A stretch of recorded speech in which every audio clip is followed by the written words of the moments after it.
Hey GlamFam, Linwood here, and today I'm going to be showing you guys how to do a Dutch fishtail braid on this lovely head of hair here, which is of course a mannequin that I had previously curled. And because I previously curled it and even teased it and ended up doing a different video, I'm going to actually start by kind of doing some detangling. So I'm using Aquage's Beyond Shine spray. I'm just going to hit it with a light mist of that.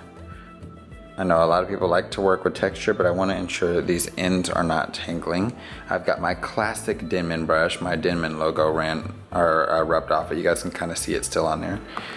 Alright, and I'm just going to go ahead and detangle. And of course you guys know how I feel about my Denman brushes. They're amazing. If you've never had one, that's probably why you don't know how amazing they are. So, we're just going to go ahead and brush through that hair.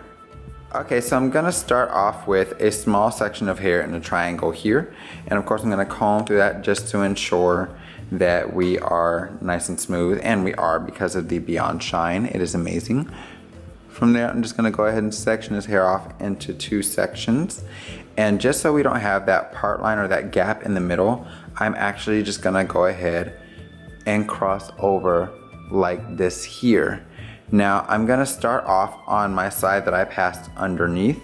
So I'm actually gonna grab a small amount of hair out of that bundle. I'm gonna pass it underneath and add it into this side over here. And when I do so, I'm gonna pick up just a small amount of hair along the scalp, just like I would for French braiding. And we're gonna add that in, just like that, to the left side, okay? Now we're gonna go ahead and do the same thing, but we're just gonna do it from the opposite side. So I'm gonna grab a small piece. We're gonna go ahead and pass it under and add it to my right strand. And then once I've done that, I'm gonna go ahead and pick up a piece of hair across the scalp.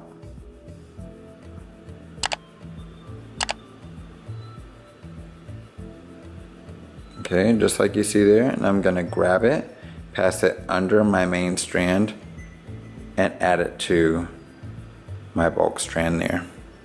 From there, we're just gonna separate another small piece, and it's all about the sizes of your pieces that you're working with. So I'm just gonna go ahead and pass that underneath there. Slide across that scalp area. Add that. And then we'll go ahead and pull our strand back down, sectioning off another piece from the top, passing it under, and right now it's gonna look a mess. That's totally fine. Don't let it stress you out yet. Wait to the end for that. Then you can go ahead and take all the Prozac you need after you're done. Alright, so we're gonna pass that under and add in, and we're just gonna basically repeat this process all the way down. So last little thin piece on this side, passing under, just like so, right along the scalp, under again, and you guys can see I still have this one small piece up top, so we're gonna go ahead and pass that on under, picking up a small section from the scalp area. And we're gonna add that on under my bulk piece. And then we just continue that process all the way through. Now keep in mind the tension that you hold on those strands is going to greatly impact the outcome of your braid. So once we have done that, I can say, okay, I went ahead and added in here. Now I'm gonna go ahead and we're gonna take this. Now I can either take this all as one piece or I can section it off into 2. I want it to be incredibly neat, so I'm gonna go ahead and section it off into 2.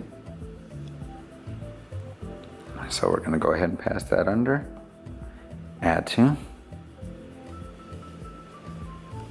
we'll do the same thing on this side, lifting it up. You guys can see that's the one piece, but see how thick it is? It's a little bit much, so I'm gonna section that in half. And we're gonna pass half of that on under. And then we're gonna go ahead and add along the scalp.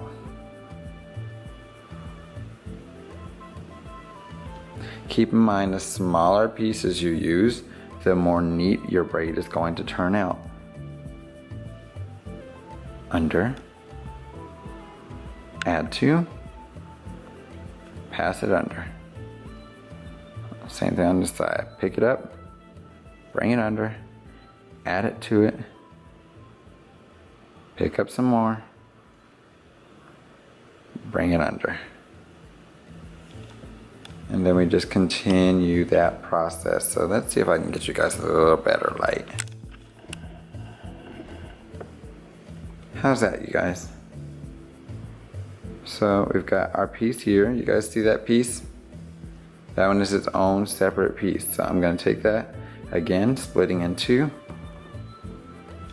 just for the sake of added neatness, passing it under, picking up a bit of hair, and adding it to. And we just continue that process all the way through.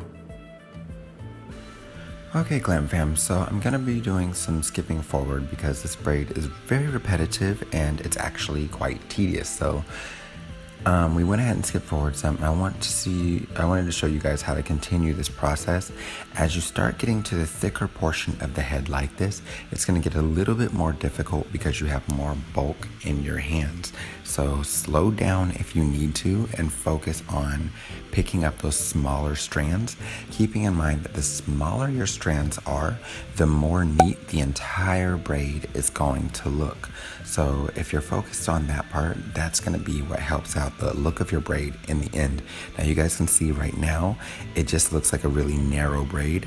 You have to kind of continue this process, just knowing that it's going to help you out in the end. Now, when you get behind the ear, like I always say, make sure you have your client tilt their head forward. By doing this, it extends the skin at the neck and allows you to focus on getting that braid a bit tighter back there without having to worry about giving your client any degree of hair loss due to tension, basically known as traction alopecia. If you guys watch my braiding videos, you know I discuss this in literally every one. You're gonna make sure that you're picking up even smaller sections to add to your strands here underneath, and the reason why is because you're very limited on the hair you have in the nape anyway. By the way, the nape is the hair that is located in the back of the head beneath that little protruding section of your skull. It's where basically all the soft tissue is from the transition of your neck and your head, if that makes sense. I hope it does. So you're continuing this process. Now, if you'll pay attention to how I'm having to grip this hair, you want to make sure you grip it really well because it's a lot of hair and it can be very easy to feel like you're losing control. So just keep your grip really tight. You guys can see, like when I'm working on one side, I literally ball up the other side in my hand. It helps me to manage where all my strands are going. So if you find that you're having a difficult time with that, just focus on paying attention to the side that you're working on and ball up that other side or scrunch it up in your hand if need be. So from there, we're going to continue this process, and once you get to where you're no longer needing to pick up hair, you're just going to go ahead and pull hair from each side and gradually move it underneath and around to the other side. This is where it starts to simplify out. So right after it gets hard, it gets easy again and returns to the very simple, repetitive tasks. So if it starts getting hard, just hold on and know that it's going to get easier in just a moment, boo. Now you're going to continue this process all the way down to almost the ends of the hair, and stay tuned. I'm going to show you a tip on how to finish this out to look very professional as well. So once you get down to the bottom, you're going to go ahead and just feed all of this hair together. So I'll show you here in just a moment. I'm going to just go ahead and feed all that hair together like this. We're going to rubber band the ends. Alright, so once we have done our rubber banding on there, now you guys can notice I'm leaving out a good degree of ends. That is so I can take my hairpin here, so let me grab it, and we're going to slide this hairpin underneath the rubber band with the rounded side facing up. So from there, let me move this up some so you guys can see it. Hold on. Okay, so I've got my hairpin slid in there like this. I'm going to grab a small strand of hair and we're going to wrap that around where the rubber band is.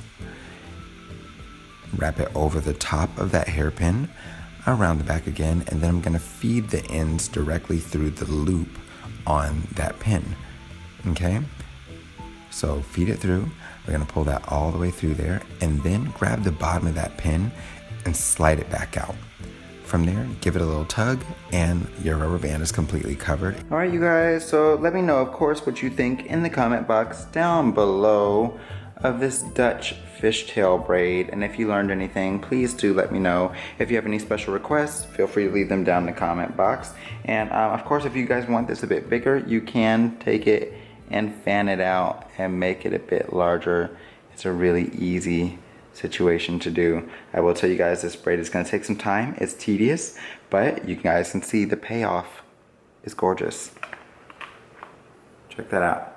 All right, so until next time, you guys, take care, God bless, and stay glam. I'll see you next time. Bye-bye.